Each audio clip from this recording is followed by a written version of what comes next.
第一周考研落榜，边哭边改简历。第二周收拾心情来北京面试，零经验的情况下收获360、新东方在线等6家互联网公司的运营实习生 offer。第三周入职360，并且在毕业之前完成了转正。Hello， 大家好，我是说话着急长得更着急的小王。之前的简历视频万万没想到，我竟然真的能过5000赞，这是我第一次完成自己的 flag。按照承诺，今天呢就利用我女朋友毕业前的一段求职经历来给大家分享一下，在完全没有经验的情况下，我们应该怎么去做简历，怎么去找工作。这个故事啊，咱们要从4个字开始说起：一夜归零。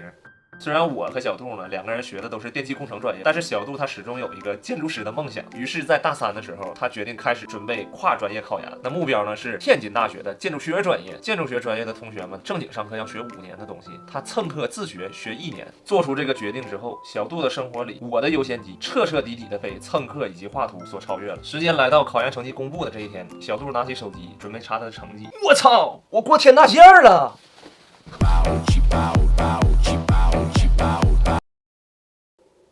我这分好像进不了复试啊！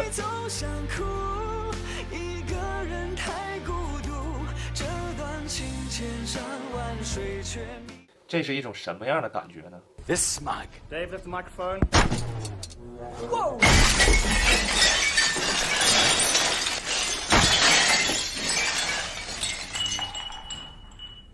那小杜同学下一步该怎么办呢？当时我们2个一起总结了3个可以选择的选项：一、接受父母的安排，回老家从事一份安稳的工作；二战考研；3来北京跟我一起北漂。那为啥我们2个都没有选自己的本专业呢？其实原因有2：第一呢是不太喜欢；第二呢，这个专业的专业知识我俩啥也不会呀。就我们呢是电气工程机器自动化专业，这个专业呢主要是从事这个，我们专业主要是干啥的？不知道，我都还给老师了。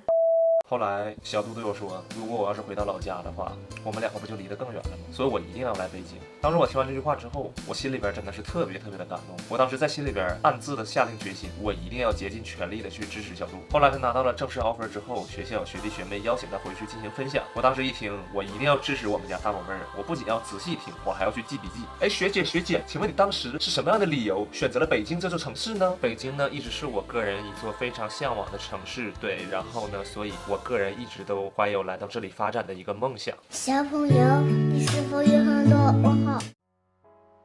确定了方向之后呢，我每天晚上都会接到小杜的电话。喂，你下班了吗？下了，咋的了？你帮我看看简历。一开始他发我的简历跟很多同学们发给我的简历差不多，是真没法看呢。本来内容就少，然后呢里边基本上全部都是参加了某学生会，在班级里担任什么团支书，组织协调了什么活动，受到了老师与同学们的一致好评，这种假大空的内容。在激烈的应聘竞争中，这样的简历是肯定不行的。于是呢，我们2个开始复盘在大学里边都做了哪些事情，并且把它们列了出来。A. 选上了班级团支书，做了无数个 PPT， 写了无数个活动策划。B. 参加了我们学校一个叫做健大吉尼斯的活动，创下了每分钟70个仰卧起坐的女子组纪录，4个狼人啊。C. 经营着我们学校的校园超市，每个月通过卖零食能赚1万多块钱，小卖部大亨的拥有我这么优秀的男朋友，这个经历太好了。这就是零经验的同学们在写简历之前要做的第一件事情，把你所有的经历全部罗列出来，然后去思考每一件事情都体现了你哪一方面的能力，再把这些能力跟你要投的职位所需要的能力进行对比。虽然的选项毋庸置疑是价值最高的，但是最终我们还是选择了小卖店这个事儿，因为小卖店最能体现小杜的综合能力，他能讲述的故事呢也最完整，同时呢和运营相关岗位的能力要求匹配度也最高。很多同学一听小卖店觉得很 low， 但其实如果你仔细分析它的话，你会觉得它确实很 low。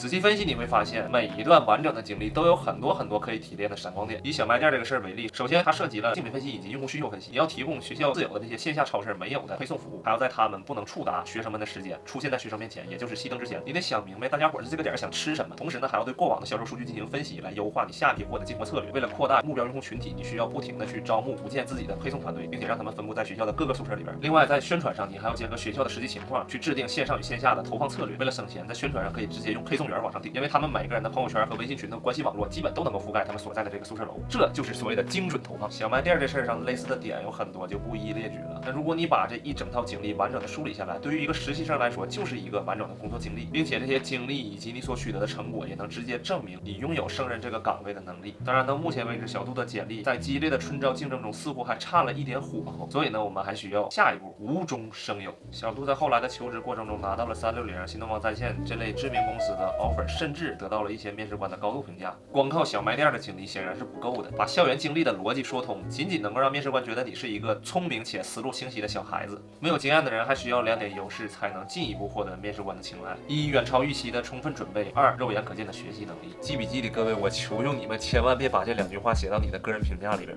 关于你的能力，面试官一定是从你的经历里挖掘出来的，而不是从你的自我评价里边看出来的。如何让小杜再拥有一段经历，既能够充分体现他的运营能力，又能够充分展现以上提到的2点优势呢？在2017年的当时，零成本、简单、快速的途径只有一个，那就是写公众号。有小伙伴又要问了，写公众号粉丝从哪儿弄啊？谁说写公众号就得有粉丝了呢？小杜每天面试之前要看大量的专业书籍以及文章，再结合接下来要面试的公司去写分析文章。他的公众号不需要粉丝，也不需要别人来看他的文章，他只需要在面试的时候把他的文章拿出来给面试官看一眼就够了。如果你是面试官的话，面对这么一个小孩，你是不是会觉得，哎，这孩子有点想法？而这就是真正的无中生有，暗度陈仓。关于小杜的故事呢，最后我想跟大家聊的一个词是勇气。这世上从来就没有什么感同身受，我至今都不敢说自己能够完全的理解小杜考研落榜那一刻的心情。当他决定要跨专业考建筑学的时候，身边除了我之外，几乎没几个人相信他能做成这件事。跨专业